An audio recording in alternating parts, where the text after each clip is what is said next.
बरं आहे का आत्या? हो ग बाय बरी आहे. बयारचे इथं कायला थांबलीस?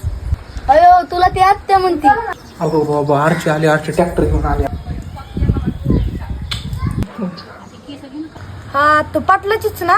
हा मी पाटलाचीच. अर्चन नाव आहे माझं. बंगल्यावर तयारी सोडली मी आणि थेट शेतात चालले. तू तर गाड्यावर ट्रॅक्टर चालवते. हा मी ट्रॅक्टर बी चालवते, पुन्हा बुलेट बी चालवते. पाणी आहे का प्यायला? जा ग पाण्यात. तुम्हाला म्हणते ती. जा तिकडे. तू आणि पाणी प्यायचं का तुला? प्लीज तू पागल झालेला का आरची? एकटीच चालले मी, थेट रानात चालले.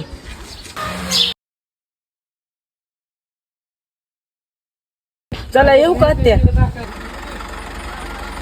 तिने काय आपल्याला बोललं असं काय? तुला काय आपल्याचा भाग आहे कर? तिने काय तुझ्या नावाचे निमंत्रण पत्र लिहायचे होते का? परशांत राणा ते घरासमोर येऊन म्हणली शेतात चालले, शेतात चालले. चला का काय होईल ती पुढचे पुढे बघतोय.